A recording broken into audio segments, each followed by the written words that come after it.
Baik teman-teman dan para hadirin dalam webinar hari ini, tanggal 3 bulan April tahun 2024, segera dimulai. Sebelumnya, selamat berbuka puasa untuk yang menjalankan. Assalamualaikum warahmatullahi wabarakatuh. Salam, Om Swastiastu, Assalamualaikum. Namo Buddhaya. Salam kebajikan, salam sejahtera bagi kita semua.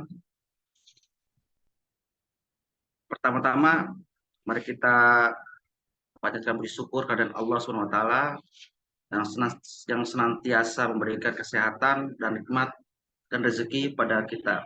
Amin ya rabbal alamin. Perkenalkan, nama saya Muhammad Lutfi Nur Adli. Saya di sini menjadi moderator dalam webinar ini.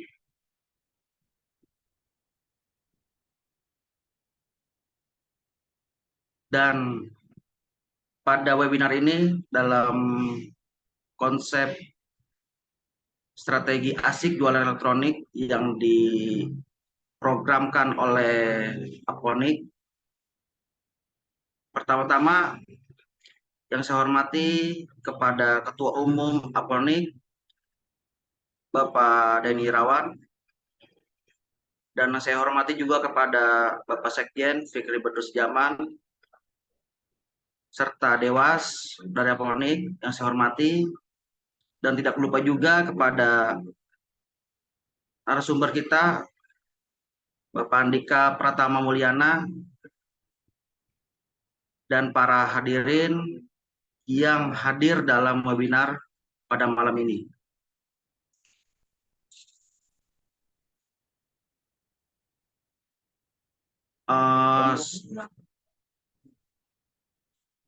Lanjut ke sesi selanjutnya, yaitu sambutan dari Ketua Umum Aptonic, yaitu Bapak Denny Irawan. Waktu dan tempat kami persilakan.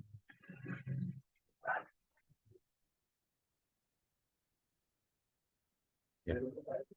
Assalamualaikum warahmatullahi wabarakatuh. Terima kasih kepada moderator Muhammad Lutfi Nur Aldi atas pembawaannya, dan saya perkenalkan, saya Denny Irawan. Saya selaku ketua dari Asosiasi Pengusaha Komoditi Elektronik yang disingkat Aponic, memberikan sambutan yaitu Alhamdulillah alamin, Bismillahirrahmanirrahim, yang ada di anak saya minta suratul mustaqim, suratul lagi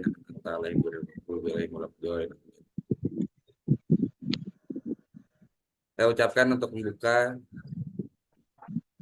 salam serta sejahtera untuk kita semua, salam semangat atas kehadirat Tuhan yang Maha Esa, dipanjatkannya kelebihan sehat, rezeki, dan semua hal yang bisa diberikan. Semoga dengan hal ini dan juga ditambah dengan di bulan suci ini kita selalu diberikan kerahmatan dan rezeki yang melimpah. Dengan adanya acara ini, yaitu Aponic dari webinar yang membahas tentang strategi asik jualan elektronik, di mana saya sangat menghormati kepada pembicara yaitu Andika Pratama Mulyana, dan juga pada moderator Lutfi Nur Adi. Semoga dengan acara ini nanti kita akan bisa membahas dengan banyaknya hal-hal yang berkaitan tentang nilai jual beli dalam dinamika dalam jualan. Gimana caranya kita akan membahas tentang strategi dalam asik banget dalam mencari, gimana nih caranya bisa mencari cuan tapi bisa juga untuk menambah jaringan juga. Satu sisi dengan acara ini mungkin nanti kita bisa merekatkan banyak hal ya, dari gimana caranya bisa mendapatkan rezeki, serta nantinya di mana kita juga bisa mendapatkan jaringan yang lebih luas lagi. Mungkin itu aja dari saya selaku ketua ini. Saya kembalikan lagi kepada M. Lutfi Nur Aldi sebagai moderator.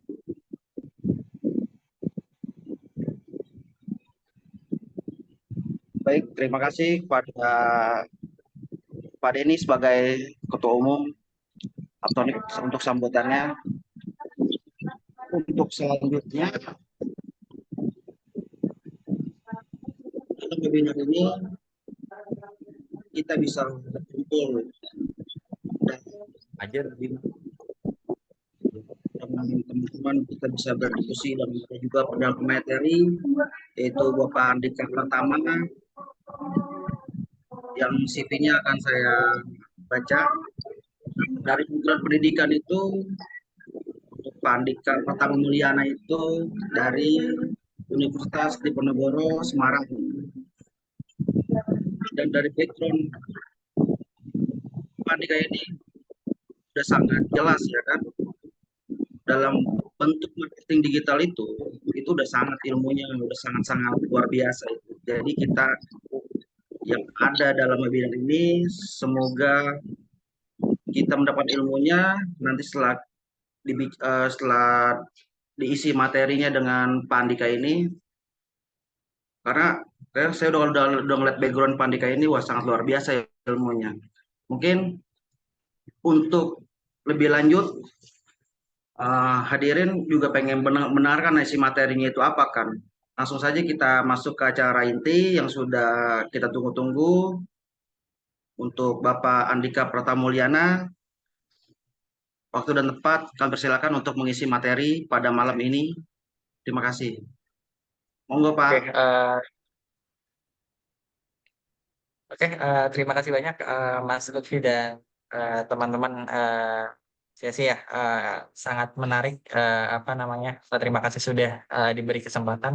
Sebetulnya secara materi ya, melihat tornya itu cukup padat. Jadi kayak biasanya sih kalau saya membawakan materi dengan tor padat itu sih bisa jadi 1 bulan bootcamp ya, apa namanya, 1 bulan bootcamp, atau biasanya sih apa namanya, eh, dua harian workshop full day gitu. Nah, semoga mungkin kayak agak cepet materinya tapi bisa mendapatkan manfaat ya. Oke, pertama-tama mungkin saya buka dengan sebuah gambar dulu ya. Jadi kayak kalau teman-teman mungkin berbelanja kalau zaman dulu nih, biasanya apa namanya, kalau mencari referensi kemana aja sih? Mungkin kayak biar interaktif, kita apa, balas di komentar ya. Jadi kayak saya nggak kelihatan ngomong sendiri. Biasanya kemana aja nih? Apa namanya, kalau berbelanja? Oke, maaf ya, apa namanya, sebentar saya scan dulu, cuman apa, di beda device karena kebetulan device satunya lagi apa namanya, sedang nggak bisa nih kameranya. Nah, oke, Tokopedia dari Mbak siapa ya? Ya, Tokopedia. Nah, mungkin kalau kita lihat zaman dulu ya, Mangga 2 benar. Nah, mungkin kalau kalau kita zaman dulu biasanya orang-orang datang offline gitu kan, ke tokonya kayak ke Mangga 2, ITC, ITC ya, untuk kayak lihat experience nih, apa namanya, ngelihat barangnya gitu. Atau mungkin kayak kalau bingung nih mau beli barang elektronik apa, biasanya preferensinya itu adalah mereka bertanya nih ke tetangganya, kira-kira merek TV A bagus nggak? Atau kayak mesin cuci yang budget 1,2 tuh apa sih yang bagus gitu. Nah, eh, sekarang zamannya beda Bapak Ibu. Jadi daripada langsung orang visit apa namanya, atau berkunjung ke tempat, apa namanya, ke tempat store-nya langsung, mager, macet. Nah, sekarang tuh biasanya orang-orang sebelum beli tuh daripada nanya tetangganya, daripada datang langsung, biasanya research gitu. Mereka langsung research dengan beberapa keyword ya. Mungkin ada beberapa fase pembelian gitu, customer journey namanya, atau funneling ya kalau istilah di digitalnya. Atau mungkin kalau bahasa mudahnya ini kan, kalau kita PDKT nih sama pasangan kita, kita apa namanya, nggak mungkin kan apa namanya, tiba-tiba ngajak langsung nikah. Nah, pasti kan PDKT dulu nih. Nah, tahap-tahap PDKT itu yang harus kita ada nih di setiap ininya, biar kita tahu nih di fase mana aja kita bisa masuk. Nah, orang-orang zaman sekarang itu kalau bingung mau beli apa, rekomendasi mereka belum yakin, tapi mereka cuma ada budget di budget tertentu, mereka nggak tahu brandnya apa gitu. Nah, biasanya mereka akan googling gitu. Nah, setelah googling, tahu speknya, cari cari review di YouTube, sosial media, biasanya langsung mereka ke marketplace gitu. Itulah pentingnya saat ini, suka atau enggak, kita harus hadir ya di apa namanya, di setiap channel sosial media yang ada. Mungkin nggak harus semuanya dulu, tapi kita bisa starting ke satu atau dua yang kira-kira bisa mendatangkan konversi. Nah, kalau kita lihat kenapa sih digital marketing? Nah, kalau apa namanya, eh, kalau yang belum tahu mungkin sedikit refreshment aja. Digital marketing itu adalah upaya perusahaan atau bisnis untuk memasarkan produk mereka melalui internet di berbagai media komunikasi. Nah, kenapa apa digital marketingnya perlu? Yang pertama itu adalah penargetan pasar lebih sesuai gitu. Di mana apa namanya, kalau kita cetak brosur kita nggak bisa milih nih target usianya mereka suka produk apa, tapi dengan di digital marketing kita bisa lebih spesifik nih. Kemudian kalau misalkan cara-cara konvensional zaman dulu tuh apa namanya, kita nggak bisa ngukur nih. Eh, Misalkan kita print brosur satu rim misal. Nah, itu tuh kita nggak tahu nih apa namanya, dari 100 itu kira-kira yang bakal beli gimana sih gitu. Tapi kalau di digital itu benar-benar presisi dan terukur, teman-teman. Di mana apa namanya, kita bisa lihat datanya. Misalkan kita spending 100.000, dari 100.000 itu bisa kembali berapa gitu. Misalkan dari 100.000 itu ada sekitar apa namanya, 50.000 orang yang melihat iklan kita. Dari 50.000 itu eh, kira-kira yang ngeklik berapa? Dari yang ngeklik itu kira-kira yang apa namanya, neken button WhatsApp atau kontak kita tuh berapa? Dan dari yang kontak kita, atau mungkin kalau diarahkan langsung ke e-commerce itu apa namanya, misalkan mereka klik keranjang apa, klik keranjang berapa berapa produk gitu, atau adakah yang check out. Jadi kita apa, break even-nya terukur gitu. Nah, apa namanya, itu yang saya suka dari digital marketing.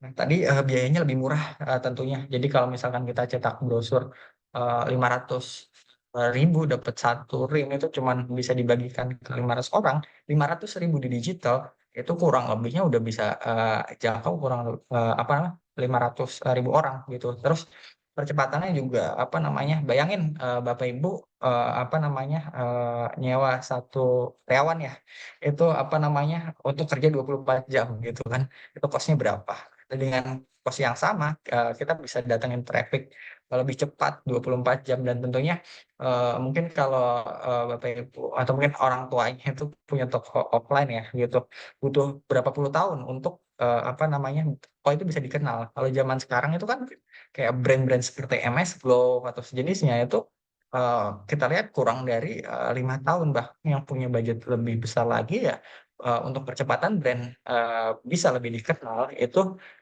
dia bahkan kurang dari 3 tahun pengalaman saya handle brand ya Bapak Ibu. Nah, pada dasarnya mungkin jenis-jenis digital marketing itu ada beberapa, ada 9 kategori.